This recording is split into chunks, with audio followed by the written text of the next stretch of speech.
the 1.9 angstrom crystal structure of the photosynthetic membrane was solved. Not only can you see this, you can see 2,200 water molecules in the membrane. But that's what the machine is that does water oxidation, the oxygen evolving complex. If I take that, replace manganese with cobalt, and do a head-to-tail dimerization, you get that. Then rotate it by 45 degrees, and you get this. All right? In this cube, you have sodiums or potassiums that sit above this triangle of oxygens, and it's highly exchangeable.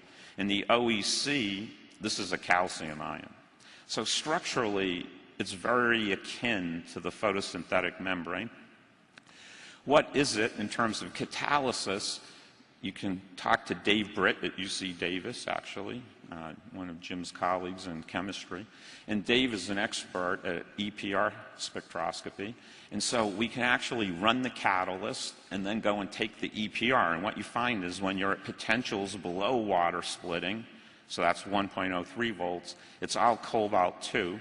When you start to see lots of bubbles, you're at a potential beyond water splitting, 1.34 volts. You then look and do the EPR and you find out it's cobalt-4. And so the catalytic cycle is running between cobalt-2, 3, 4. Now you're going to get back to inorganic chemistry again. Cobalt sitting in an octahedral crystal field. And so we'll teach our freshmen, if they take freshman chemistry, that when cobalt is in an octahedral crystal field, oxygens, and it's D5, that's cobalt-4, it's low spin, the electrons are in T2G, so I'm sorry for all the non-inorganic chemists, these darn d orbitals just showed up. Can't avoid them.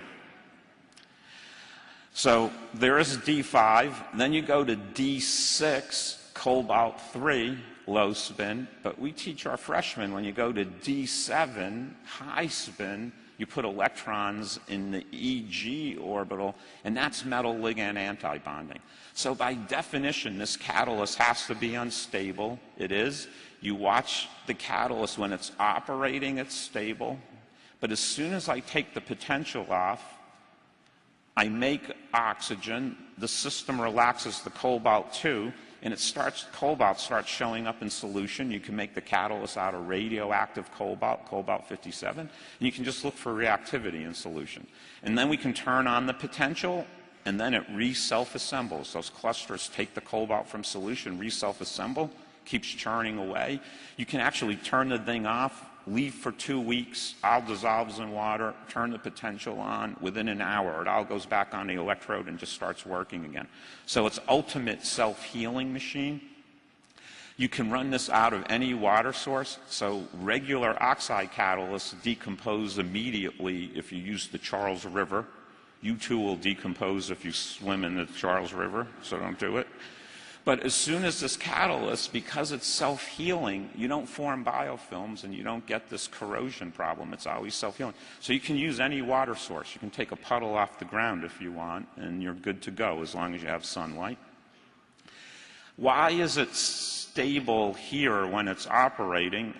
You can do Marcus theory, and we made these cobalt cubanes. Actually, it's something George had made at University of Illinois, Florida, actually, a long time ago.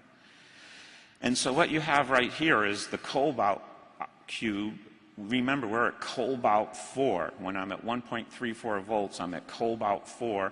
There's a bunch of cobalt that's cobalt-3, and so the way the charge moves through the film, because it's a molecule, it's not a solid-state material, there's not a band structure, the holes do hole hopping. You self-exchange. So the cobalt-4, because it took a hole from here, now propagates through the film by taking an electron from its neighboring cobalt cluster. And we can actually calculate the rate constant, and it's 3 × 10⁵ reciprocal molar per second.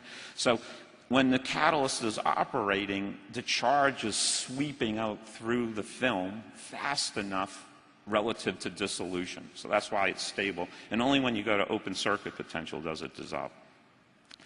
Yogi and Quabanek can then set up a rate law. And so what we'll do is use this Tafel plot again. We'll look at overpotential, and then we'll look at how fast or how much current we get. And again, as you turn up the potential, as I turn up the potential, this is the potential pass water splitting, so add 1.2 volts to this. You find out the reaction goes quicker. You take the slope at 64 millivolts Nernstian. You can then do a pH dependence, and you find out it's 1 over H plus, and so I can now look at surface coverage, and I can build this rate law. And what this is saying, it's a 1 electron, 1 proton coupled electron transfer at the cobalt 3,4 state. Remember Dirac told us to break the OO bond, you should be at the 3rd electron. Yogi and Quaban have found at the 3rd hole, you do a proton-coupled ET, and that's the pre-equilibrium before the rate-determining step of OO bond formation. You can go further, and we can actually watch the nucleation process and growth of the catalyst, do the same type of chemistry, and then watch film growth, and you find out that that's operating with a pH dependence of 1 over H cubed. This is 1 over H. When you're very acidic, you're beyond pH 4, then the film can't form because there's a high proton concentration, so I can't actually do nucleation. When I get above pH 5, then the catalyst dominates in the water oxidation process, and the film is stable. So we know everything now about the nucleation, film growth, self-healing mechanism. This is kind of a neat experiment, pioneered actually by Tito Abrunha at Cornell. What we do is we can actually bring our solution up to the electrode. We then do all the chemistry I just told you. The solution hits the electrode, it comes out over here, and then we can flow it out here. But any gases in solution can go through a membrane, and then we can measure by mass spec what we're making. So if we make the catalyst out of O18, all the oxygens in the catalyst are O18, I put it in O16 water. If the oxygen's coming from waters that dock to the catalyst, I should get 32 O2, 216 O's. If it's both oxygens coming from the catalyst, it should be 34 O2, or 36 O2, 18 plus 18. We see 34 O2 as we scan the potential. So literally, as we scan the potential and we get into water oxidation, we're not detecting current now, we're detecting the mass spec of oxygen. That tells us, here's the proton-coupled electron transfer step at the 3rd hole, where Dirac told us to look, and Bob. We then get the rate-determining step, and that oxygen came from a water in solution. It docks at the cluster. The other oxygen comes from a bridging position oxygen. That leads to 34 O2. We come back to cobalt 2. If the film isn't too thick, 100 nanometers is fine. You can sweep the charge through. It's stable. If you turn the potential off, a little cobalt comes out of solution, but you can re-self-assemble. So this is a weird catalyst. You guys are taught catalysts aren't used up or made in a reaction. You can't call that a catalyst. The catalyst is the thing plus 200 millivolt over potential, so I can do self-healing, right? So it's the thing plus an energy input. So when you do self-healing catalysts, you're going to have to rewrite your textbooks. That's making O2. How about hydrogen? I need to now make hydrogen. In that original movie I showed you with Matt, we were using platinum. Well, this is pretty easy to solve this problem. I'm in a glass of water, so you can make a catalyst out of nickel, molybdenum, zinc. They all have purposes. Nickel makes hydrogen, does the heavy lifting for H2. The problem, if you put nickel into solution with phosphate or borate, the phosphate and borate lay down on the catalyst and they passivate it. So what we do is we put a soft metal in there, zinc, hard, soft, acid-base theory, Basolo and Pearson from the 60s. That's a polarizable metal. You have a hard anion, hard, soft. They don't like each other, so we shift the equilibrium of the phosphate and borate off the solid solution. That leaves nickel there to do heavy lifting. What's the molybdenum doing? The molybdenum's in there, and over a few days we anodize it out, and we make this highly porous material. That's called dealloying. So that gives us a high surface area.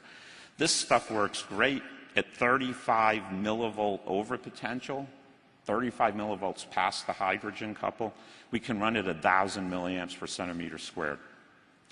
So this is the electrolyzer you can buy off Google. From that discovery in 2008, last year we made an all-plastic electrolyzer. It's not the fastest, it's not the best, but it can keep up with the sun, and it's really cheap because we're just using simple materials in water, simple membranes. So it's very easy to start driving costs down, all because you've made some new compounds that have self-healing. Can you keep going? Because in this electrolyzer, you got to hook it up to a solar panel. Solar panels cost money, but again, you guys now know that manufactured goods go by weight. The silicon is only a tiny piece of the weight of a solar panel. It's everything else. This will be coming out in the MIT solar study. It's all the other balance of systems costs that drive the solar panel up. So can I go in there now and take the heart of the solar panel out, silicon, and build now a hamburger? All right, so here's going to be the hamburger. That's the patty. I'm going to put a piece of cheese, the transparent conducting oxide, because if I'm making O2, O2 plus silicon is going to make SiO2. That's got to pass the charge through, and then I'm going to put the catalyst, the top bun and bottom bun, the cobalt catalyst and the nickel on the bottom. And so that's what Yoop did. He was a physicist from Holland. He came into the group and took boron-doped silicon, P-doped silicon, and then we doped it, P-doped it. This is no new science. This is standard electrical engineering. When the sun comes into the silicon, the electron has to go one way and the hole has to go the other. So you have to put a heterojunction. The heterojunction puts an internal electric field, so you can ramp electrons one way and protons the other. You put a P plus aluminum layer, it helps the holes go faster or transport and get out of the silicon. It's still a single heterojunction, NPP plus.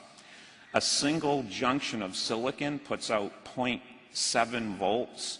You got to 0.6 volts. So that means he has a pretty good piece of silicon. So if I shine sunlight on it, I get 0.6 volts. And it runs at 27 milliamps per centimeter squared.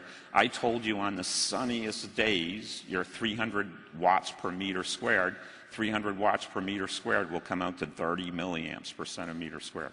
So this silicon can keep up with the sun, but it can only put out 0.6 volts. So we need to put electrodes on it because I got to get to 1.3 volts to do water splitting, so I'm going to have to put potential into this. We coat the silicon with ITO. We now use FTO because that's cheaper. We put it in solution. We do the Matt Cannon experiment. We put this in solution. Cobalt 2 goes to cobalt 3. The catalyst forms on a transparent conducting oxide. And now this thing makes oxygen, just like you saw before. This is the silicon now acting as an electrode, no sunlight. And we're getting exactly the same current characteristics we did before. The big difference is if I turn sunlight on now, the silicon is going to generate 0.6 volts. So for a given overpotential in the dark, when I turn the sun on, I can generate a potential inside the silicon. So now I'm capturing solar light in the potential of silicon. And it turns out